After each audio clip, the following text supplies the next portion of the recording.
¿Algo que explicar? Podría ser. Aparece que todo el mundo sabe que son interrupciones vectorizadas, por lo menos por lo que ojeé. No hay mucho, ¿Están todos de acuerdo? ¿Están todos claros que es una interrupción vectorizada?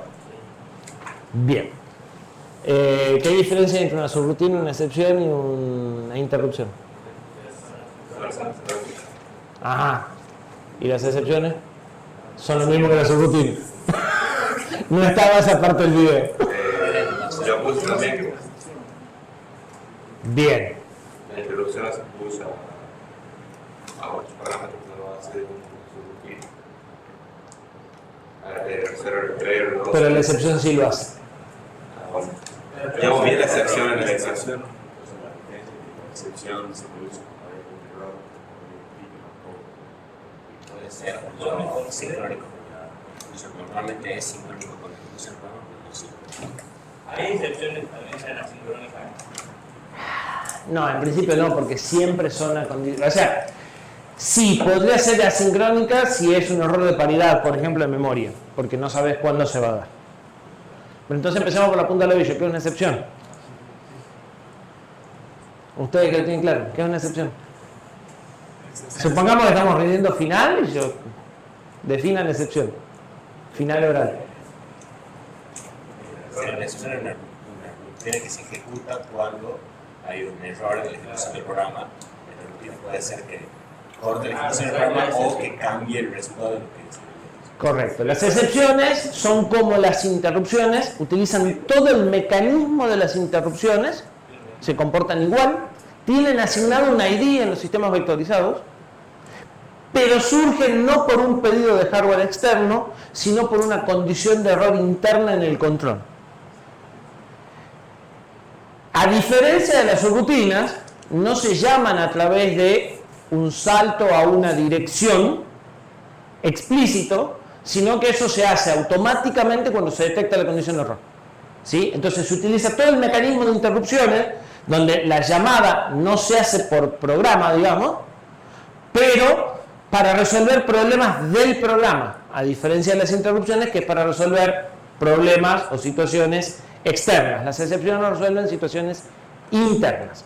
¿Qué situaciones típicamente? División por cero, código de operación inválido, estoy tratando de ejecutar una instrucción que no existe, estoy tratando de acceder a una dirección de memoria que no existe, acceso no alineado a memoria.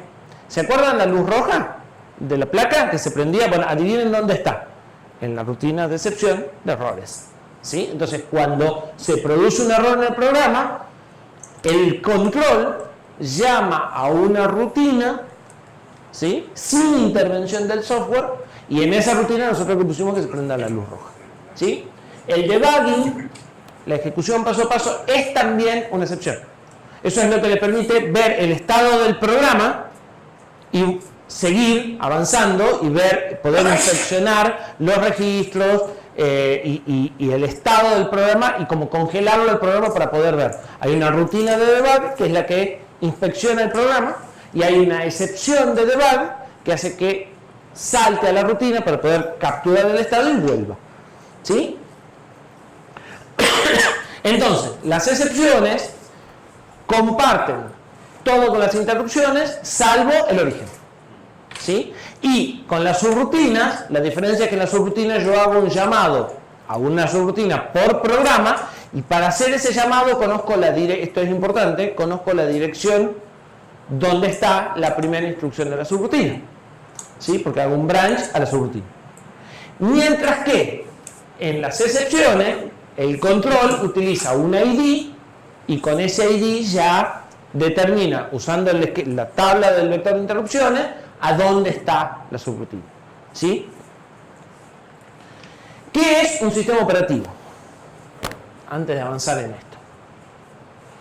Windows, no cuál, ¿qué? ¿Qué función tiene un sistema operativo?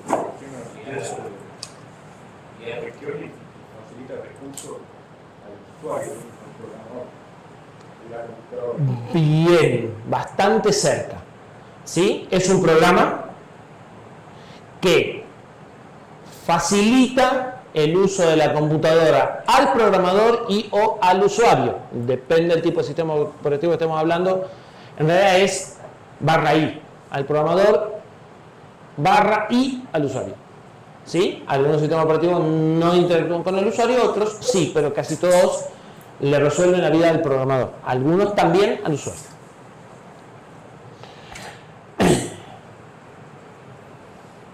¿El sistema operativo es un par de un programa de usuario? ¿Qué? Un par, o sea, ¿tiene las mismas características que un programa de usuario?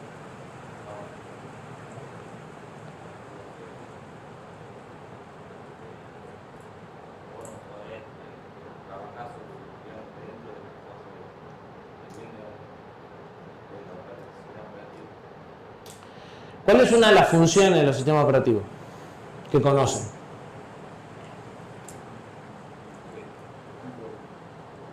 Es un programa de sistema operativo que usa memoria para hacer la memoria de... Correcto. ¿Y qué más? Interactúa con el hardware. Y además, la mayoría de los que ustedes conocen son multitarea. O sea, pueden correr dos procesos al mismo tiempo. ¿Qué pasa si un proceso hace algo que no debe? ¿O qué debería pasar? No qué pasa, ¿qué debería pasar? Y si fueran pares, si estuvieran al mismo nivel, ¿podría hacerlo? No. ¿Sí? Un sistema operativo no podría fijarle límites a un programa de usuario si estuvieran al mismo nivel o si tuvieran los mismos privilegios. Entonces el sistema operativo va a tener que va a ser un software privilegiado. Va a poder hacer cosas que los programas de usuario no pueden hacer. Porque si no, no vamos a tener seguridad. O sea, no va a haber forma de que el sistema operativo se proteja de un programa de usuario mal hecho o malicioso, cualquiera de las dos cosas. ¿Estamos de acuerdo? ¿Sí? En el concepto. Después van a seguir estudiando en el sistema operativo. Pero el concepto básico es que el sistema operativo tiene que estar en un plano superior o tiene que poder hacer cosas que un programa de usuario no puede hacer. Y para eso necesita inevitablemente asistencia del procesador. ¿Sí? El procesador tiene que dejarle ejecutar ciertas cosas al sistema operativo y no tiene que dejarle ejecutar ciertas cosas a los programas de usuario. Por ejemplo, ¿quién interactúa con el hardware? ¿Un programa de usuario debería poder cambiar el vector de interrupciones? No. ¿Un programa de usuario debería poder acceder a la memoria libremente? Le podría cambiar las variables del sistema operativo. Programas de usuario deberían tener un corralito de memoria y en cuanto se tratan de salir del corralito de memoria, ¿qué debería suceder? ¿Qué tipo de error?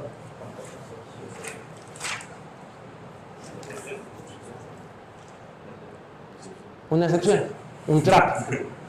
¿Sí? En cuanto el programa usuario trata de hacer cosas que no debe, debería haber un trap. ¿Sí? Y el procesador debería acusarlo con el papá, que es el sistema operativo. ¿Estamos de acuerdo? El sistema operativo tomará las acciones del caso. Entonces, cualquier procesador que aspire a tener un sistema operativo va a tener por lo menos dos modos de ejecución. ¿Sí? En nuestro caso, como es un procesador destinado a sistemas embebidos, con dos modos de ejecución estamos más que suficientes. Un procesador moderno como los i tiene 4 modos de ejecución, o 4, se llaman, en el caso de los 8086 se llaman anillos, porque es como que se van agregando capacidades o se van restringiendo cosas que pueden hacer. Entonces está planteado como si fueran anillos, los esquemas de protección. En nuestro caso solo vamos a tener dos, modo usuario y modo supervisor. En modo supervisor vamos a poder hacer cualquier cosa. Y en modo usuario hay una serie de cosas que no vamos a poder hacer. ¿Sí? Sí.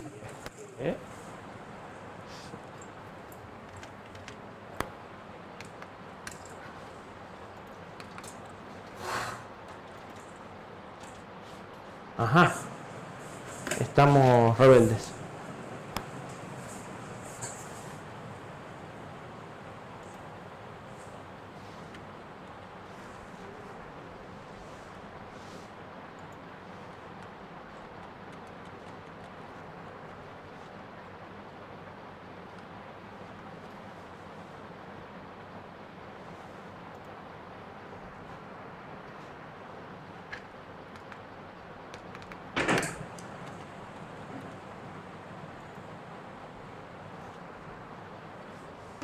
Algo no anda muy bien, pero no importa.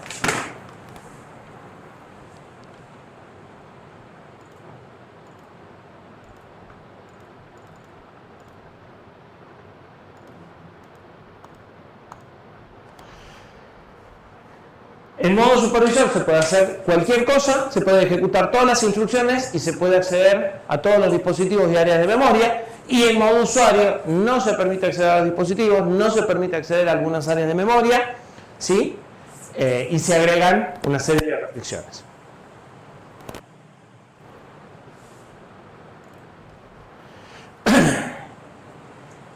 Ahora bien, ¿habrá una instrucción que permita cambiar del modo supervisor al modo usuario?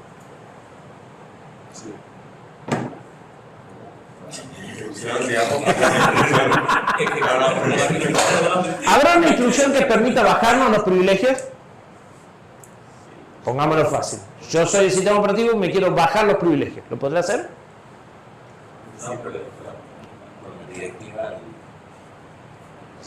No, porque esto tiene que ser dinámico.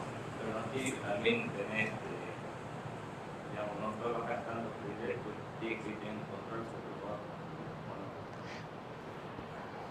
A ver, ¿cómo hacemos para que el programa tenga menos privilegios? ¿Cómo haría? ¿Y quién lo hace eso? Bueno, entonces el sistema operativo tiene que poder bajar de donde está al modo usuario. Lo tendrá que hacer en el momento adecuado para no perder él y que lo haga el programa, digamos, pero debe haber una forma de bajar. ¿Estamos de acuerdo? ¿Y habrá una forma de subir? ¿Habrá una instrucción para subir los privilegios?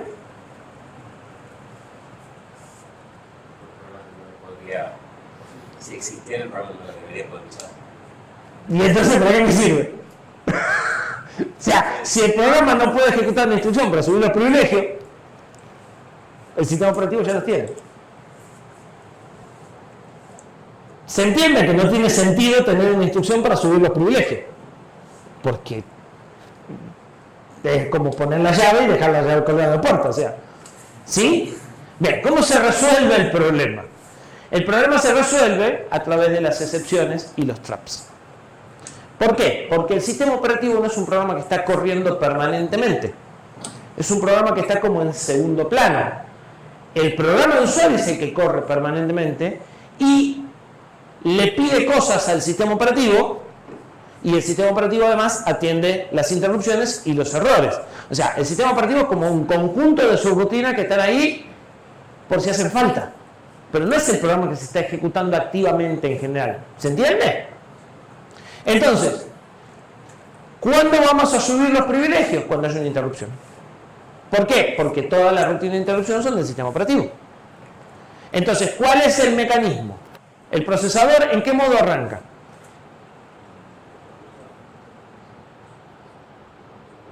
Supervisor. Sí, porque arranca el sistema operativo. ¿Sí? Tiene que poner las cosas en orden antes de poder ceder el control. Es el que configura el hardware, así que tiene que arrancar el sistema operativo. Arranca en modo supervisor. El sistema operativo, cuando le está por dar el control a un programa de usuario, se baja los permisos y devuelve y le da el procesador al programa de usuario. ¿Sí? Cuando llega una interrupción, vuelve a pasar a modo supervisor y entonces el sistema operativo empieza a ejecutar en modo supervisor y cuando está por terminar y vuelve al usuario, se vuelve a bajar los privilegios. ¿Se entiende el mecanismo? Entonces, el modo supervisor está muy vinculado a las excepciones e interrupciones. Porque el mecanismo para subir de privilegios es una interrupción o una excepción. ¿Sí? Entonces, en el córtex vamos a encontrar que hay tres modos.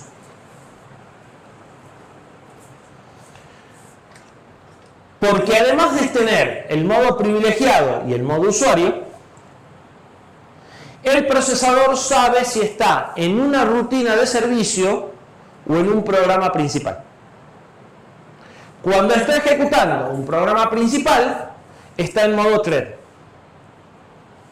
Y cuando está ejecutando una rutina de servicio, está en modo handler. ¿Sí? Nosotros lo que habíamos visto hasta ahora sería este camino. El procesador arranca en modo privilegiado, llega una excepción o una interrupción, entra en modo handler porque empieza a tener una rutina de servicio, se anida, sigue acá adentro, y cuando termina la última rutina de servicio de las que están anidadas, vuelve al modo thread.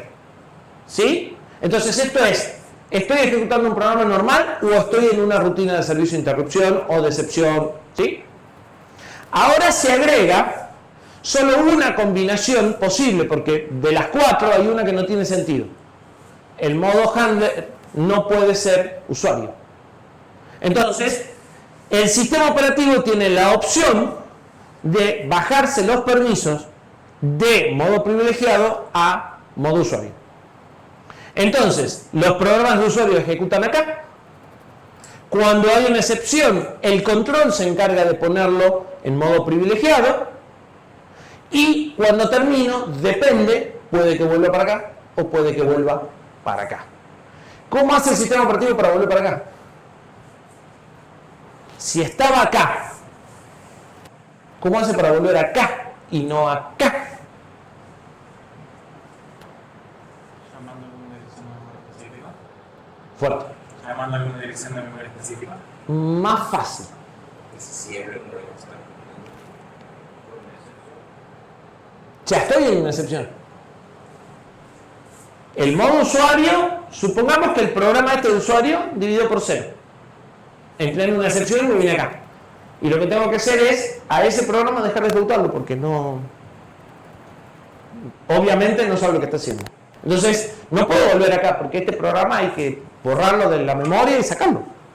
Tengo que volver acá para decidir a quién le doy ahora el procesador o cómo sigo. O sea, tengo que ejecutar un pedazo de programa del sistema operativo que ya no es la rutina de servicio. La rutina de servicio me dijo división por 0 en tal programa, listo, hay que matarla. Pero las rutinas tenían que ser cortas, así que...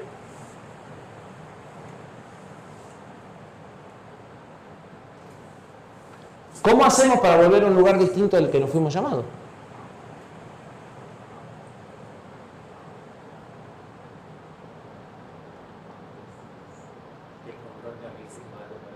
Es mucho más simple. Puede ser quizá ¿Qué sucedió acá? Correcto. Y cuando hice esta flecha, ¿qué pasó? No. no se guarda el programa. ¿Se guarda qué? ¿En dónde? Perfecto. ¿Y qué está en la pila? ¿Qué se apiló? Los 8 registros. Entre ellos, el valor del PC con el que vas a volver. ¿Qué pasa si cambias el PC antes de volver? ¿Qué pasa si vas a la pila y decís, no voy a volver a la dirección a donde iba? Voy a volver a la primera instrucción de este. Y terminar la rutina. Vas a volver acá. ¿Sí? ¿Se entiende? Antes de mandar la pila tengo que cambiar. No. A la pila llega una cosa. Y esta rutina va, se mete en la pila y cambia el valor de retorno que está guardado en la pila. Entonces cuando termine va a volver a otro lado. ¿Se entiende? Es intocable. Más vale que la toques bien.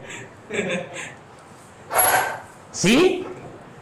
¿Se entiende el truco para lograr no volver al programa que te llamó? ¿Sí? Entonces, la rutina de servicio Si termina cuando la excepción es pop, todos los registros. No, ni pop.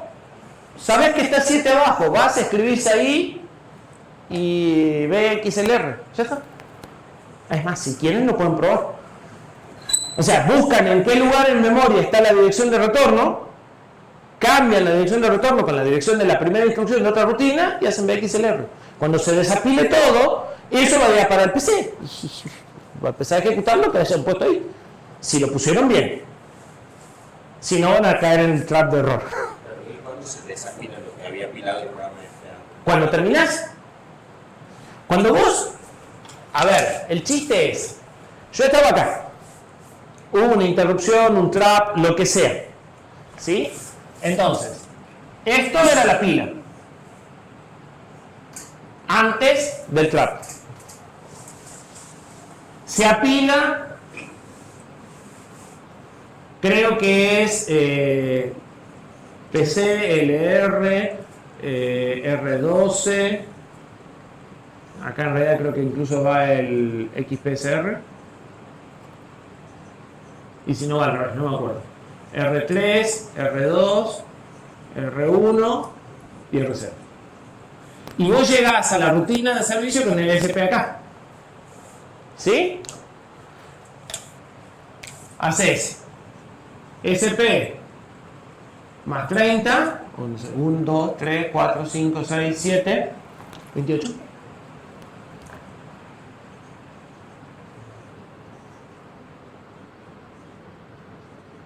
Y poner la dirección que se te dé la gana. O sea, venís acá y cambiás por otro valor. Y terminás con BXLR. Se va a desapilar todo, esto va a ir al PC y va a empezar a buscar en esa dirección. ¿Se entiende? Y fin de la historia, digamos, no es más que eso. Eso es lo que se llama cambio de contexto. Porque esto es el contexto. Es en dónde estaba ejecutando y qué estaba haciendo. ¿Sí? Entonces, cuando me voy de aquí a aquí, cambio de contexto, y en la rutina podría cambiar de vuelta y volver a otro contexto y no al contexto en el que estaba. Esa es la clave para que dos programas se ejecuten al mismo tiempo, que no es al mismo tiempo, es concurrentemente. Puedo ejecutar un ratito cada uno. Entonces, cada X tiempo, ¿sí?, el sistema operativo hace eso. Pone una interrupción de reloj y cada 1 milisegundo llega acá, pone al otro programa y vuelve. No solo pone al otro programa, porque tiene que guardar todo esto de cada uno de los programas para que cuando llegue el momento de volver, vuelva bien. Entonces, guarda todo esto, que es el contexto, en una variable del sistema operativo, pone el contexto del programa al que quiere que se ejecute y termina. Entonces, vuelve a otro user thread distinto que el que estábamos haciendo, y ninguno de los dos se enteró. Es como que le suspendemos el tiempo entre interrupción y interrupción. De esa forma el sistema operativo puede estar por encima de los procesos. ¿Sí?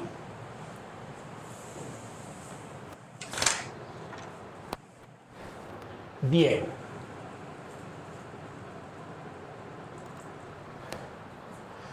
Entonces, las rutinas de servicio, ISR es Interrupt Service Routine, o sea, rutinas de interrupción de servicio,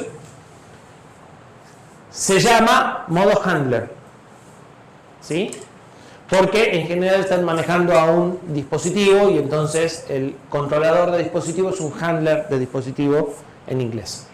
Y el programa podría elegir estar en modo supervisor o en modo usuario. La rutina siempre está, el handler siempre está en modo supervisor, ¿sí? Y en general, entonces, el programa de modo supervisor va a ser parte de las rutinas del sistema operativo de control y el modo usuario va a ser los programas de usuario. Fíjense que la pila es un tema delicado, ¿sí? Porque la llave para que el sistema operativo pueda cambiar de contexto está en la pila. Por esa razón, el M4 define o les permite usar dos punteros de pila independiente. Hay dos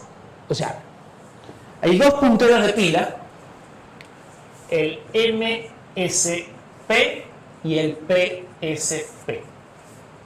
Cuando están en modo supervisor,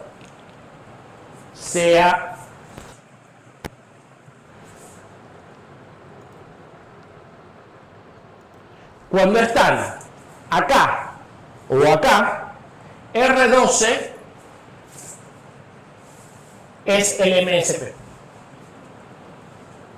Cuando están acá, si ustedes lo deciden, si el sistema operativo lo usa, puede mover el R12 a acá. Es como que el R12 es un alias de esos dos registros. Obviamente, en modo usuario, no puedo leer ni el MSP ni el PSP. En modo supervisor puedo leer R12, MSP y PSP. ¿Por qué? Porque en PSP le preparo la pila separada para el programa. Cuando voy a crear el programa de usuario, le preparo un área de pila independiente para él. Y mi pila, normalmente la pongo en R12, pero usando MSP. ¿Sí? Y eso me permite tener dos áreas de memoria independiente y disminuir el riesgo de que se me metan con mi pila de sistema operativo y me hagan desastres. ¿Sí? Es una medida de seguridad adicional. Depende de un registro de control si quieren pasar de modo y si quieren cambiar de pila. Pueden cambiar de modo sin cambiar de pila. O pueden cambiar de modo y cambiar de pila. Nosotros nunca cambiamos de modo, ni vamos a cambiar de modo, no hay laboratorio de esta parte. O sea, siempre vamos a estar dando vuelta en esta parte. ¿Sí? ¿Por qué? Porque a lo que arrancamos, programamos. Cuando quieren terminar la ejecución del programa. Bueno, el programa dice terminé. Claro, no, sí. Y por ejemplo, salta una excepción y vuelve al principal. Sí, al sistema operativo. Al sistema operativo. No le interesa guardar el estado, el programa dice usarlo, lo va a volver porque ya se terminó. Lo tira a la basura. Tira a la basura el PSP. Y marca como el espacio de pila que le había asignado, lo marca como disponible para otro programa. ¿Sí? Ahora, para hacer todo eso, el sistema operativo tiene que ser dinámico. Es decir, las tareas se tienen que poder crear en tiempo de ejecución. Cosa normal en un Windows o un Linux, pero no necesariamente en los embebidos. En los embebidos hay sistemas operativos estáticos. Las tareas están creadas en tiempo de compilación, ¿sí? Y el sistema operativo convive con las tareas. Es más, en muchos casos conviven. En muchos casos, en embebidos, los sistemas operativos no usan el modo privilegiado y los usuarios sí usan también el modo privilegiado. ¿Por qué? Porque en embebidos el sistema operativo normalmente te lo dan como código fuente y vos compilás el sistema operativo junto con tu programa, ¿sí? Porque si vos querés que esto esté compilado por un lado y esto esté compilado por el otro, necesitas que esto se cargue en RAM, no tenés suficiente RAM. ¿Sí? En una PC, los programas de usuario, incluso el mismo sistema operativo, están cargados en RAM. En un embebido está todo cargado en flash, compilado en una única vez, y el enlazador preparó la imagen. Entonces, las partes de sistema operativo y las partes de programa de usuario quedan entrelazadas. Entonces, no tiene mucho sentido hacer esto. Porque además, en un embebido, se supone que el que lo programa maneja los dispositivos, conoce, los recursos son menores, entonces agregar una capa de seguridad al medio implica pérdida de eficiencia, inevitablemente. Entonces, en embebidos muchas veces esto no se usa. Depende del tamaño del embebido, depende la seguridad que le quieran dar, depende lo grave que sea que algo falle. ¿Sí? Pero se pueden usar sistemas operativos que le van a resolver parte de lo que les da un sistema operativo, en esencia le va a dar lo mismo, pero ustedes lo compilan como si fuese una biblioteca más. Totalmente distinto a una PC donde el sistema operativo realmente ahí sí está por encima y ustedes no pueden hacer un montón de cosas. ¿Sí? Entonces, hay dos características de los sistemas operativos que son importantes. si la compilación del sistema operativo, el enlace entre las rutinas del sistema operativo y del usuario, se hace estáticamente o dinámicamente. ¿Sí? Si se hace estáticamente, vos compilás el sistema operativo, el programa, y las enlazás todo en tiempo de compilación. Cosa que no sucede con Word y Windows, porque Word y Windows son de la misma empresa, pero Acrobat es de una empresa y Windows es de otra empresa. No pueden haber sido compilados al mismo tiempo. Entonces, en el enlazamiento es dinámico. El que un programa de usuario le pida cosas al sistema operativo se determina en el momento de ejecución. ¿Sí? Porque el sistema operativo, o sea, el programa de usuario no sabe las direcciones de la subrutina del sistema operativo. Y al revés, tampoco. Y entonces, ¿cómo le pedimos cosas al sistema operativo si no sabemos la dirección?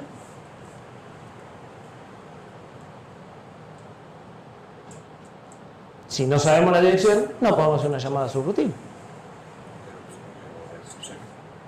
Vamos a provocar un trap voluntario. En el sistema de traps, o en el sistema de excepciones o de errores, va a haber un trap específico que no va a ser para un error, sino va a ser para pedirle servicio al sistema operativo. ¿Sí? Y entonces yo voy a provocar este trap en general con una instrucción. Voy a tener una instrucción que se llama SBC. Esa instrucción SBC va a provocar un trap. Sirve nada más que para eso. Pero va a provocar un trap con un ID específico, y en ese ID lo que vamos a tener es el sistema de atención, el sistema de proveer servicios del sistema operativo al usuario. O sea, la comunicación entre un programa de usuario y el sistema operativo se hace a través de la rutina de servicio del trap SBC. ¿Sí? Entonces, todo lo que yo le quiera pedir al sistema operativo, se lo voy a pedir a través de esta rutina. ¿Y cómo voy a hacer para pedirle distintas cosas?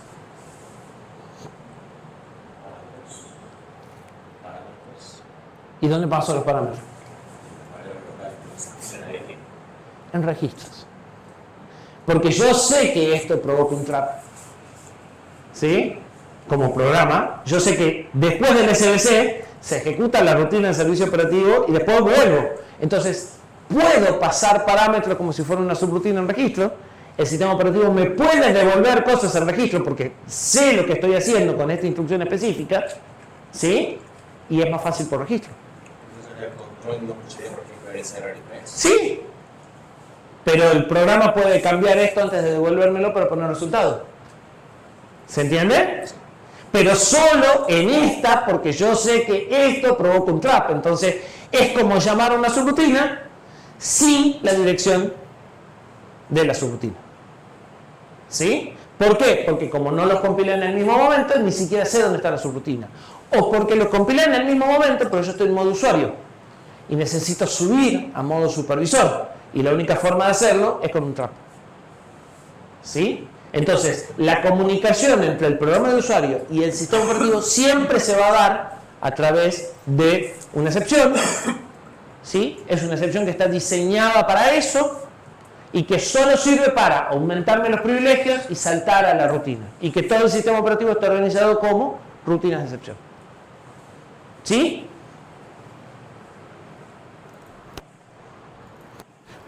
Tiene un ID, tiene una entrada en el vector y es la forma de comunicarme con el sistema operativo para subirle privilegios y para pedir servicios. ¿Se entendió? Más o menos. ¿Hacemos una pausa?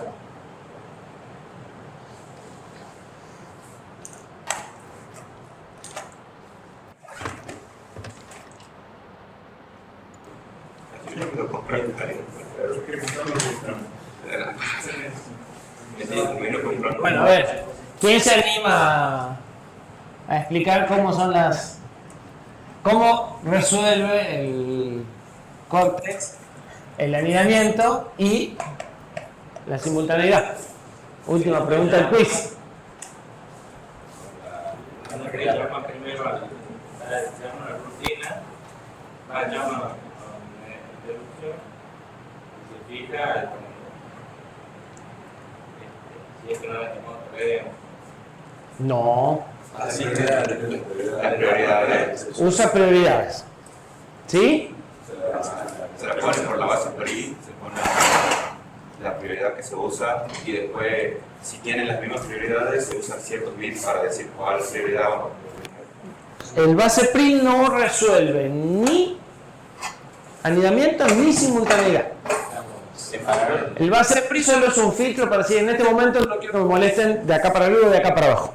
Pero, o sea, si bien interviene en la parte de prioridades, no busca resolver ni la parte de simultaneidad ni la parte de anidamiento.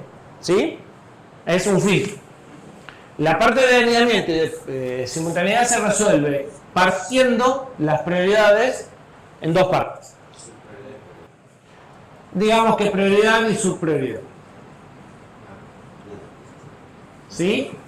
Donde estos son 8 bits. Los bits más significativos son de prioridad y los bits menos significativos son de subprioridad, y vos podés mover el punto de corte. En Cortex, una prioridad menor numérica implica mayor prioridad. Entonces, cuanto más bajo sea este número, más prioridad tiene. Para resolver simultaneidad se analizan los números enteros de las dos interrupciones. Entonces, si tengo más de una interrupción, en el momento en el que estoy decidiendo cuál voy a atender, me fijo el número de cada una, la que tiene el número más chico, esa atiendo. Pero para resolver anidamiento, o sea, para decidir si estando en una interrupción voy a atender otra interrupción, solo me voy a fijar en esta parte del número. ¿Sí? Y si esta parte es estrictamente menor que la parte que le corresponde de la prioridad de la interrupción en curso, voy a anidar. ¿Sí? Y si no, no. Entonces, la idea es que definiendo distintos valores en esta parte, definís cuáles anidan con cuál, y después, jugando con los valores de esta parte, decidís cuando hubo las simultáneas cuál vas a atender primero. ¿Sí? Pero el hecho de que la atiendas, o sea, si vos tenés, por ejemplo, una prioridad 192 y una 193, si llegan juntas vas a atender esta, pero si estás en esta no vas a dejarlo para atender esta. En cambio, si llega una 64 o una 65, sí vas a dejar cualquiera de estas dos para atender estas dos. Pero de nuevo, si estás en esta, no vas a poder dejarlo por esta. ¿Sí? Entonces podés armar como un esquema de niveles y decir, bueno, si viene una de un nivel más importante, que van a ser números más bajos, entonces la atiendo. Dejo lo que estoy y lo hago. Y a esto lo podés correr hasta, desde el bit 6, en el caso de nuestro procesador hasta el bit 4. O sea, podés hacer 1, 2 o 3 como máximo. ¿Por qué? Porque el fabricante también decide dónde está el tope. Y vos podés encogerlo, pero no podés agrandarlo más allá del fabricante. ¿Sí? Entonces, nuestro procesador tiene 3 y 5. Vos podés usar 3, podés usar 2 o podés usar 1. Menos de 1 creo que no. Y más de 3 tampoco, porque este procesador no lo permite. ¿Sí? Entonces, de esa forma, con el mismo valor numérico, resuelve los dos problemas al mismo tiempo. El único inconveniente es que, como esto lo haces en binario, quedan cosas raras como estos números así salteados, y entonces, no sé, el 75 no anida y el 80, y hay que fijarse en los bits a determinar cuáles son. ¿Sí? O sea, al verlo en decimal al valor de prioridad, o incluso en hexa, donde tenés un bit para acá y 3 bits para allá, es como un poco engorroso la lectura del valor y la asignación del valor. ¿Alguna otra cosa que haya que repasar? El base PRI es un valor de prioridad que vos ponés en el proceso actual y que para que atienda la interrupción, el valor de asignado a este valor tiene que ser menor que el filtro que vos pones. ¿Sí? Y eso ya es para que el programa principal diga, bueno, en este momento estoy haciendo una cosa importante, entonces me voy a poner al nivel de una interrupción de prioridad tanto, digamos. Sería más o menos esa la idea. Sería como para asignarte una prioridad en el programa principal equivalente a la de una interrupción. Bien. ¿Alguna otra duda o seguimos?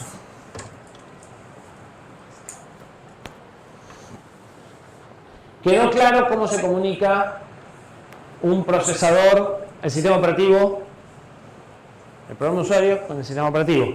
¿Sí? Siempre lo va a hacer a través de los mecanismos de interrupción.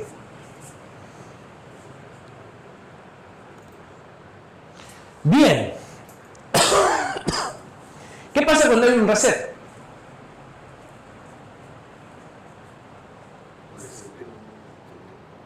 Le enchufé por primera vez la placa. Le damos tensión por primera vez al microcontrolador.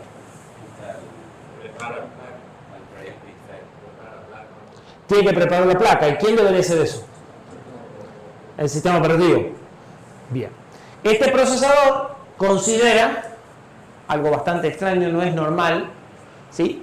O sea, cuando el procesador arranca, tiene que ejecutar una rutina. Tiene que saber dónde está la rutina de arranque. ¿Estamos de acuerdo?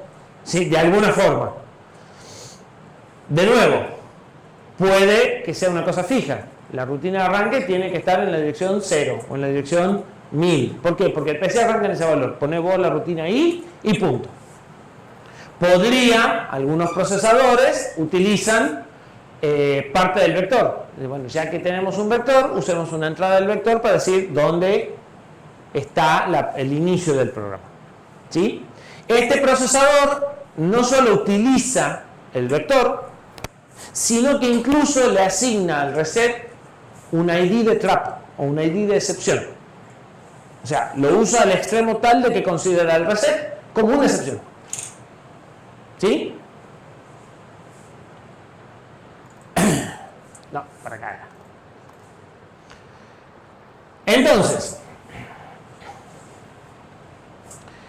el procesador va a buscar una rutina que se va a encargar de resolver algunas de estas cosas. Algunas de estas cosas se van a resolver por hardware durante el proceso de reset, el mismo control las va a hacer y otras no. ¿Sí? Otras van a quedar a cuenta nuestra. Entonces, el manual nos va a decir si los registros tienen un valor indeterminado o no, si la RAM tiene un valor indeterminada o no, ¿sí? Normalmente los registros se blanquean, la RAM no. O sea, estos arrancan en 0, estos no, arrancan en yo sabe qué. Y los registros de entrada-salida, o sea, toda la parte de dispositivos, arrancan en un valor conocido, por lo menos los registros más sensibles. ¿Sí? Vamos a ver que los dispositivos sí tienen un modo de arranque definido, en general para evitar problemas eléctricos. ¿Sí? O sea, todo tiene que arrancar en un modo eléctricamente compatible con cualquier cosa que haya conectada. ¿Sí?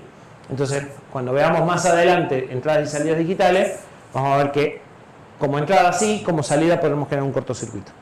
Entonces, va a haber un modo de arranque predefinido.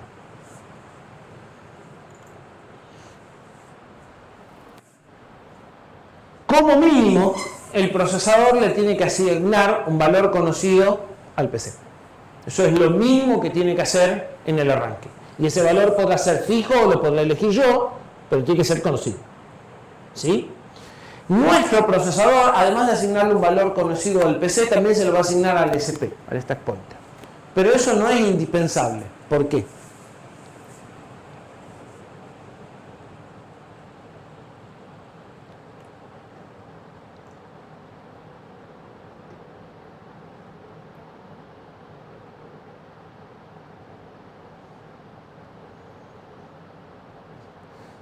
Porque lo podría asignar yo por programa.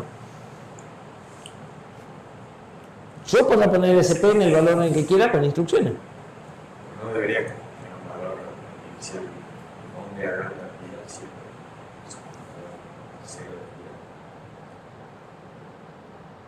Ni o so. ¿Para qué necesitas la pila? ¿Para qué se usa la pila? Para poder hacer llamado subrutina. Perfecto. Apuntar la pila antes de llamar una subrutina. Pero bueno, no es un problema muy grave. Si, bueno, primero apuntar la pila y después se llama subrutina. O sea, no parece un problema demasiado restrictivo. ¿Para qué más se usa la pila? Guarda. Bueno, inicializar la pila antes de crear variable. Te diría, lo primero que haces es inicializar la pila. ¿Para qué más se usa la pila? Ay, lo re. Estaba en el pizarrón. ¿Cuándo? ¿Y qué sucede si hay una interrupción antes que haya podido preparar la pila?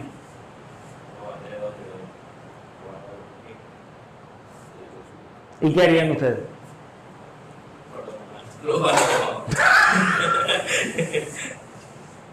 ¿Cómo estiman que arranca el procesador? ¿Con las interrupciones habilitadas o deshabilitadas? Listo, entonces no hay problema. Primero asignar la pila, después habilitar las interrupciones. ¿Sí? Pero se puede hacer. De hecho, otros procesadores no dan valor inicial al STP, lo tienen que hacer ustedes por software, y es lo primero que hacen. ¿Sí? Para no tener lugar a dudas. En realidad, en general, en esos procesadores, por alguna razón de seguridad, lo primero que se hace es deshabilitar interrupciones. Pero están deshabilitadas, sí, pero por las dudas. La primera instrucción de los programas era deshabilitar interrupciones, y recién después inicializaban la pila, y recién después seguimos. ¿Sí? Pero son 4 instrucciones en Assembler, que es lo primero que se hace, y no pasa nada. Este sí inicializa la pila. O sea, cuando arranca, empieza a ejecutar el programa, ya está inicializado el SP y la pila. ¿Por qué la pila? ¿Por qué a veces no se inicializa la pila? Porque depende de donde haya puesto RAM yo. Normalmente el PC apunta o al inicio o al final del mapa y punto. El SP no es tan sencillo, depende.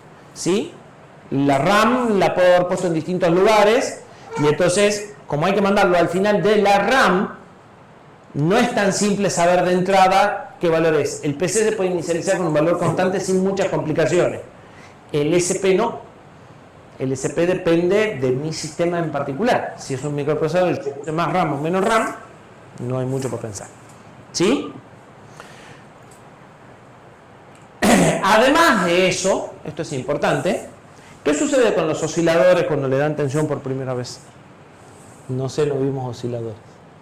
Si vieron osciladores, saben más o menos, alguna vez vieron en el laboratorio de uno, si no voy lo busco a Martín, que los demande, que vieron qué es lo que hace un oscilador cuando arranca. ¿Qué hace? Y se queda quieto. ¿Sí? La frecuencia es cualquier cosa. Y el procesador no puede funcionar con una frecuencia que sea cualquier cosa. Con una frecuencia más lenta no tendría problema, con una frecuencia más alta sí. Razón por la cual tienen que esperar los transitorios del oscilador. ¿Sí? Normalmente hay en el proceso de reset un contador que espera algo así como 4096 ciclos de reloj antes de empezar a tratar de ejecutarse. ¿Sí?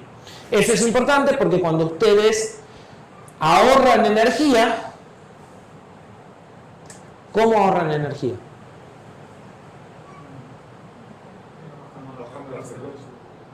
¿Y si quieren ahorrar más? Apagándolo. Y si lo apagan, cuando lo vuelven a prender, hay que esperar la estabilización. Y si bajan la frecuencia y la cambian la frecuencia, también hay que esperar. Porque cuando vos le movés la frecuencia al oscilador, también sufre transitorios. Entonces, las configuraciones de reloj normalmente son cambiar la frecuencia y esperar un cierto tiempo a que se haya estabilizado, y hay unos indicadores de enganche en frecuencia de los lazos que me dicen ya está estable la frecuencia, ahora podés empezar a usarlo. Entonces, los circuitos de configuración de reloj normalmente prenden un oscilador, le fijan la frecuencia, esperan que se estabilicen y recién hacen la conmutación para usar esa señal de reloj como señal de reloj estable y no la que estaban usando. ¿Sí? Entonces es un proceso que es una máquina de estado finito porque hay que ir prendiendo.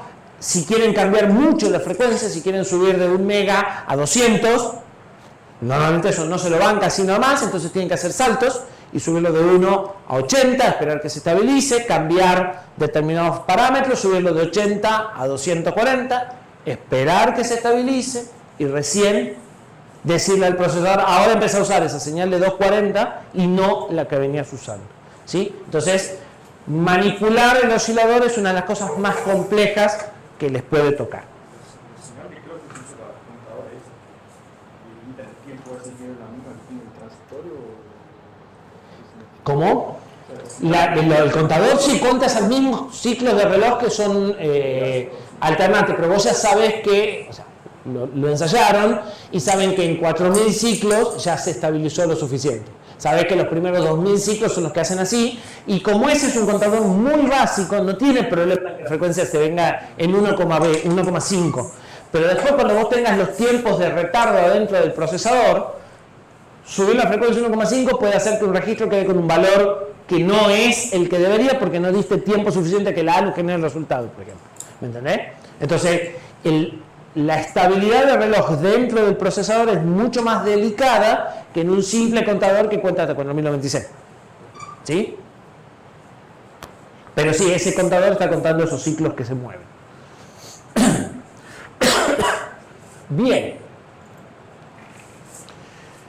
Y entonces el PC tiene que quedar apuntando, decíamos, a la rutina de lo que se llama rutina de buteo, ¿sí? Que es la que arranca el procesador.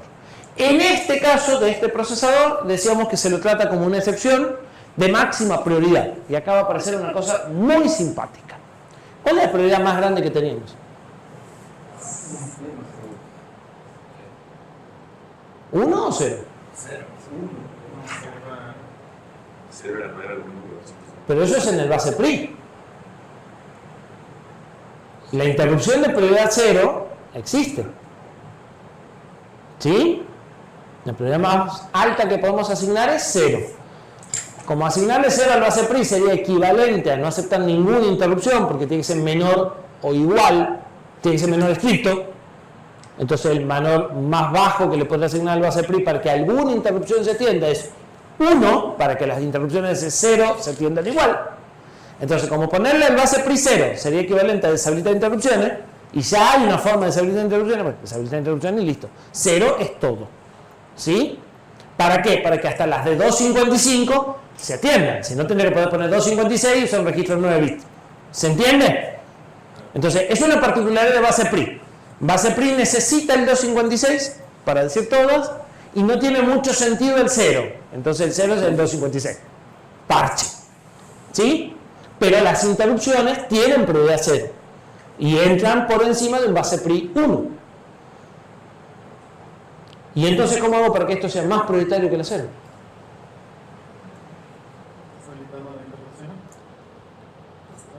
Más prioritario.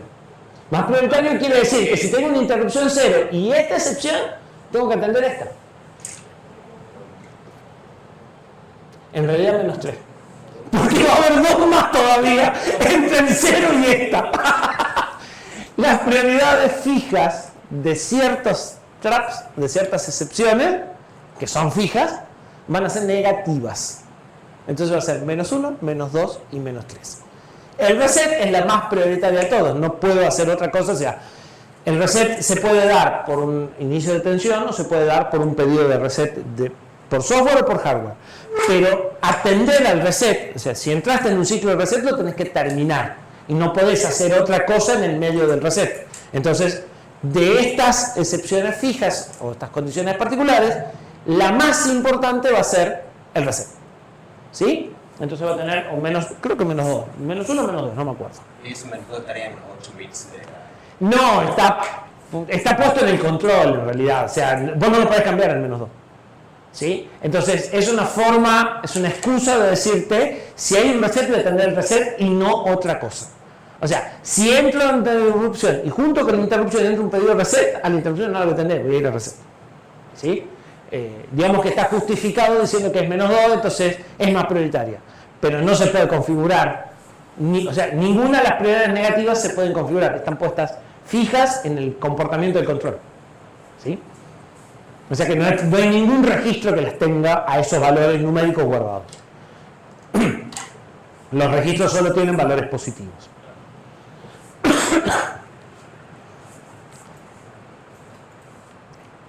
Entonces, ya sabíamos que teníamos un vector de interrupciones, que era una tabla. ¿Sí? Y algunos hasta ya me dijeron que esa tabla se determina dónde está a partir de... Alguien me dijo en el quiz. Un registro que se guarda en la dirección base del vector. Correcto. Hay un registro que se llama vector, ¿sí?, que me dice la dirección inicial del vector de interrupciones. Este vector de interrupciones tiene entradas de 4 bytes y tiene 256 entradas. ¿Sí? Normalmente este registro es igual a 0. Y normalmente esto está a partir de la dirección 0. Esto está organizado por ID. ¿Se acuerdan? Bien. El ID 0 de interrupción no se usa. Los ID van del 1 al 255. Los ID de excepción. ¿Sí? Entonces, este es el ID 1. Corresponde a reset. Es decir,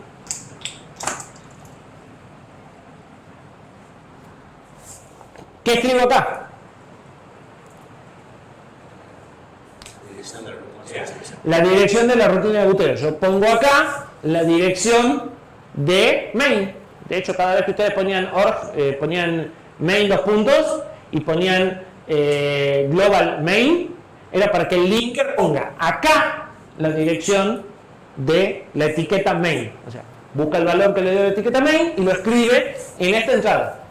En el próximo laboratorio ustedes van a escribir el vector y lo van a ver a las entradas en el vector. ¿Sí? Bien. ¿Y para qué podemos usar esto? Y bueno, para darle el valor al stack pointer. Como el ID 0 no se usa, acá voy a poner el valor inicial del SP. Entonces, de acá voy a sacar el SP y de acá voy a sacar el PC durante el reset. Pero el reset tiene ID 1. ID de excepción 1. ¿Sí? Y utiliza la primera entrada del vector y la entrada 0 la utiliza para darle valor inicial al SP. ¿Sí? Y de ahí en más voy a tener de estas 256, las primeras 16 van a ser traps, porque nosotros le llamamos excepciones al conjunto de interrupciones y de traps. Las interrupciones son las externas, los traps son los internos y las excepciones son todo. ¿Sí? Entonces tenemos 255 excepciones, de las cuales 15 son traps y 240 son interrupciones. ¿Sí? Estas primeras 15 están reservadas para el núcleo, o sea, son iguales en todos los córtex, y estas 240 están asignadas a los 240 terminales del NVIC y dependen del fabricante que conectó en cada pedido de interrupción del NVIC. ¿Sí? Entonces, para saber para qué sirve la entrada 18, van a tener que usar el manual del fabricante. Para saber para qué sirve la entrada 15, van a tener que usar el manual de ARP. ¿Sí? Bien.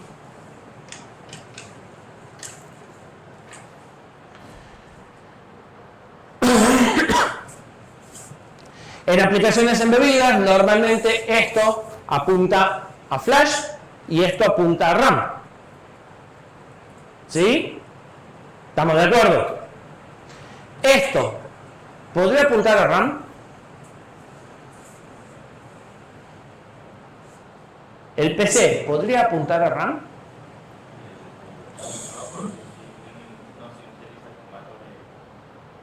Como estamos programando nosotros el córtex, no estamos jugando el PC.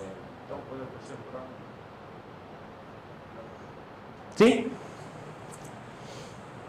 La RAM y la flash no tienen diferencia desde el punto de vista del funcionamiento del programa. Si ustedes tienen el programa cargado en RAM, cómo lo cargaron y evitan que no se borra cuando se corta la luz, es otra historia. Si ustedes tienen el programa cargado en RAM, pueden ejecutar desde RAM. ¿Pueden apuntar el SP a flash? No, porque no van a poder hacer push de nada. ¿Sí? ¿Estamos de acuerdo? Bien.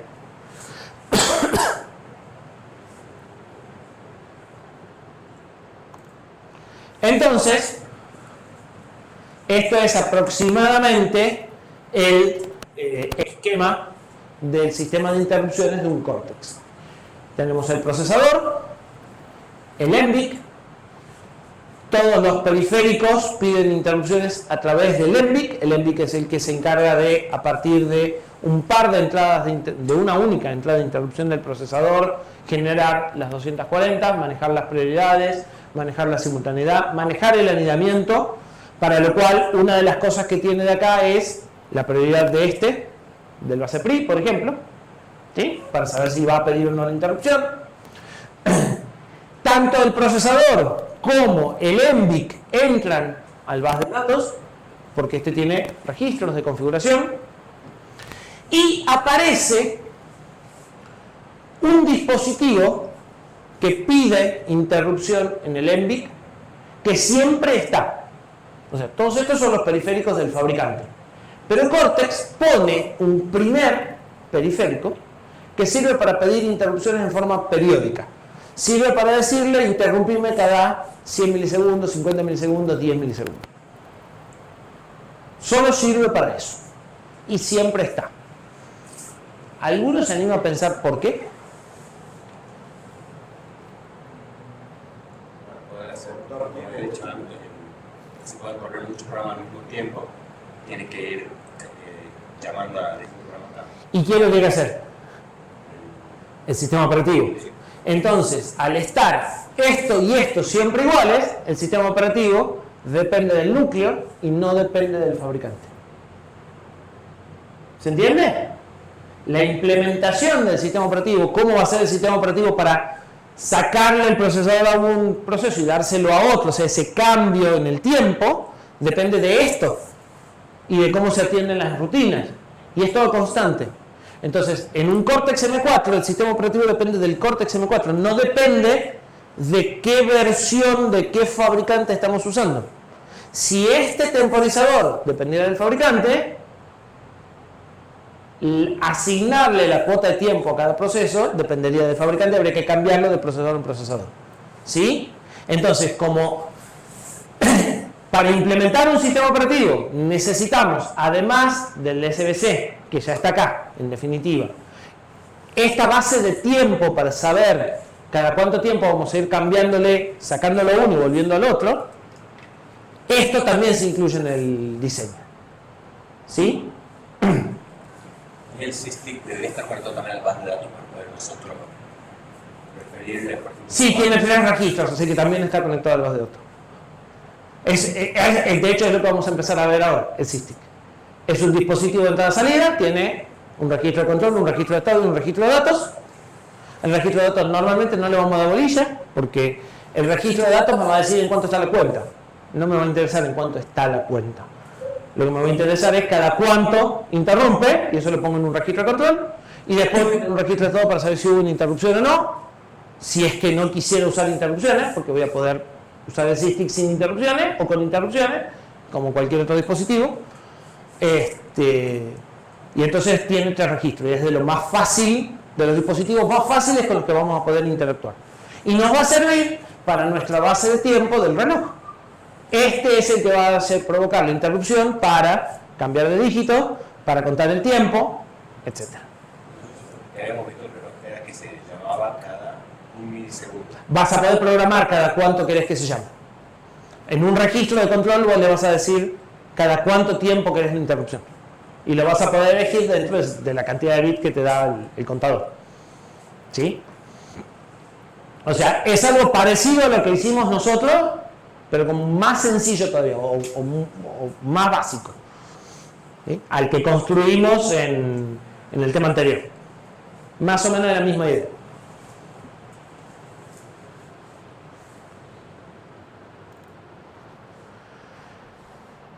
Ya lo dijimos, 240 interrupciones que se pueden enmascarar individualmente. El número de patita a la que está conectada determina el ID y determina su entrada en el vector. ¿Sí? Normalmente eso lo fijó el fabricante que hizo el silicio, así que tengo que buscar un manual y decidir dónde la conectó.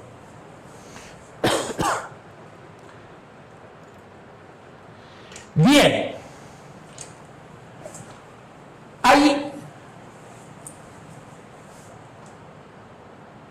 Hay tres traps o tres excepciones de núcleo, ¿sí? Que una ya la vimos, es el reset, que yo les había dicho que tiene prioridad negativa porque es la más importante y es menos 3. Además de este trap, hay dos situaciones más. Hay una interrupción no enmascarable que suele existir en muchos procesadores, ¿sí? Una NMI, Non Mascarable Interrupt. Esa interrupción no se puede dejar de atender. Nunca. Pero yo deshabilité las interrupciones. Pero a esa la vas a atender igual. ¿Para qué estiman que se puede usar?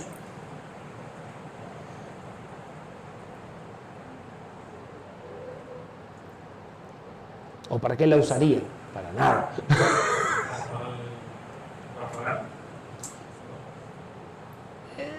Cerca, por lo menos yo lo usaría para algo cerca. Para apagarlo le sacás la alimentación o le decís al procesador que corte su sistema de clock. Normalmente cuando cortas su sistema de clock tenés dos sistemas de clock y dejas un pedacito de clock para poder volver a arrancar, porque si no, no hay forma de que arranques, ¿sí? Pero digamos que la forma de apagarlo es decirle al oscilador apagate. Normalmente tenés dos osciladores, tenés un pedazo que está colgado a ese oscilador y un pedazo chiquitito que está colgado a otro oscilador que te da la posibilidad de prenderlo de vuelta, porque si no, no se prende. ¿Para qué usarían una interrupción que no pueden dejar de atender jamás? Así conceptualmente.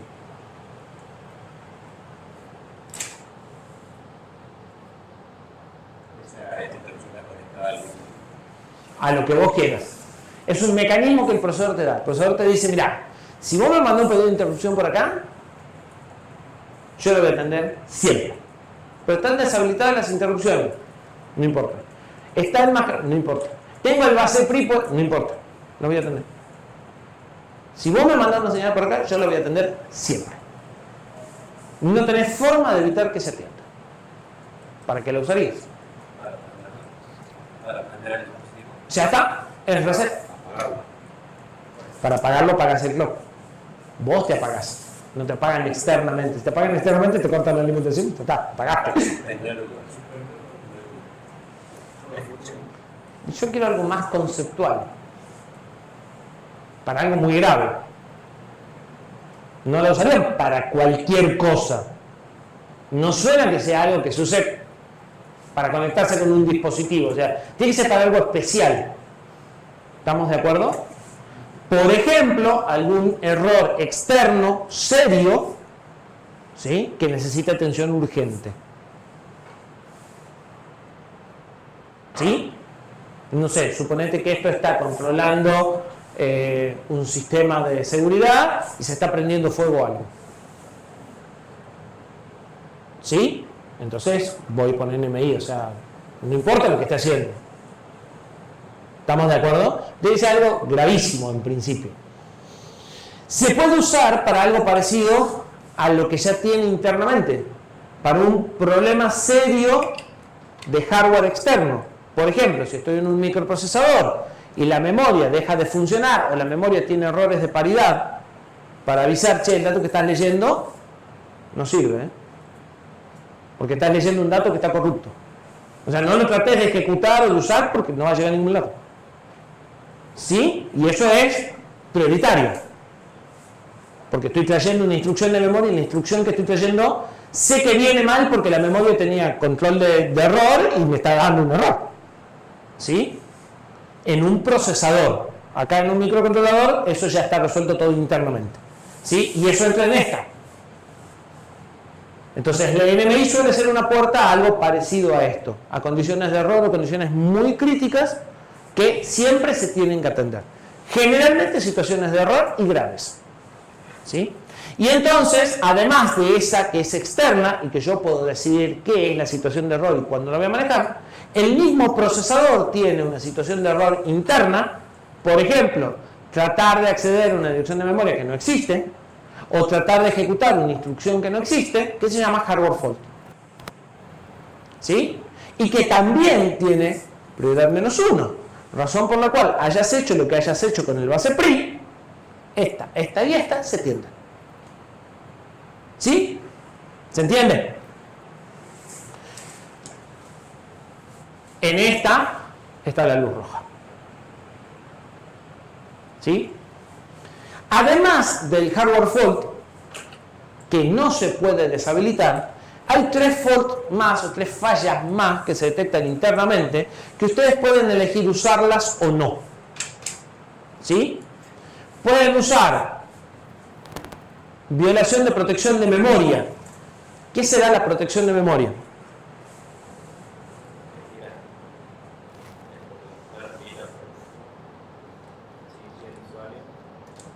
¿Cómo? A ver, vamos de vuelta. Fuerte.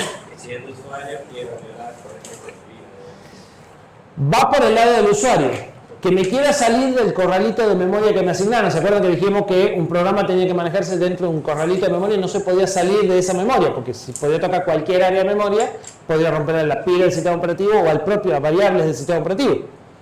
Perfecto, entonces, cuando estoy en modo usuario, si quiero, porque es opcional, tengo una MPU. Una MPU es una Memory Protection Unit. Es una unidad a la cual yo le digo qué rangos de memoria son los que puedo acceder. ¿Sí? Entonces, si trato de salirme de estos rangos de memoria, este provoca una excepción y el sistema operativo toma la contingencia del caso. ¿Sí? Para eso, el sistema operativo, entre las cosas que tiene que hacer cuando le está por dar el procesador, es fijarle el área en esto, que es otro dispositivo externo como el ENVIC, pero que está monitoreando los accesos de memoria. O sea, este está mirando en el bus de memoria que no vaya a una dirección que no está autorizada. ¿Sí? Y de esa forma delimito el corralito.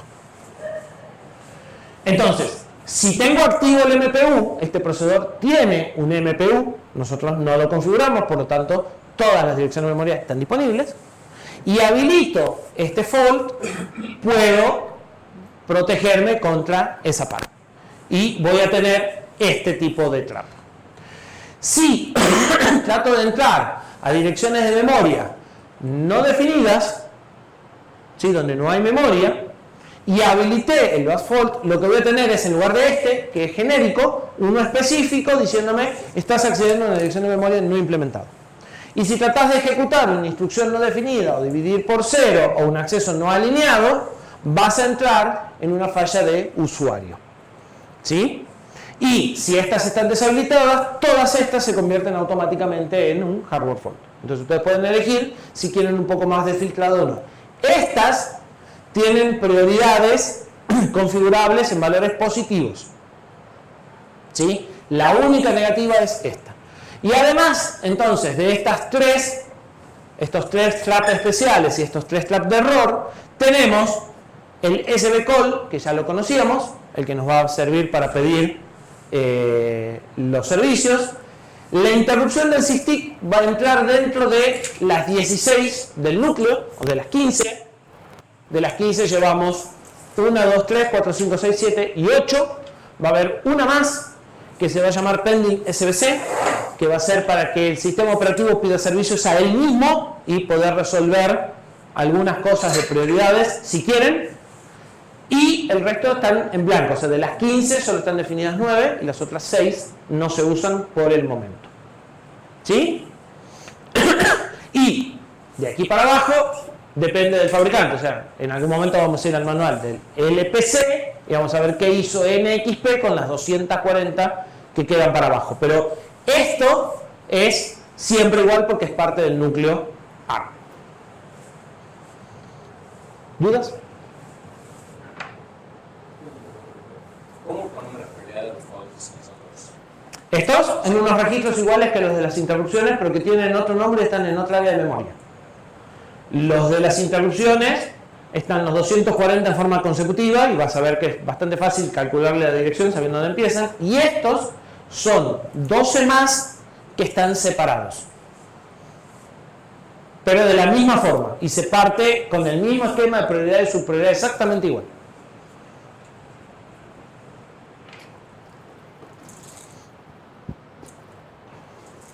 ¿Cortamos acá? ¿O seguimos?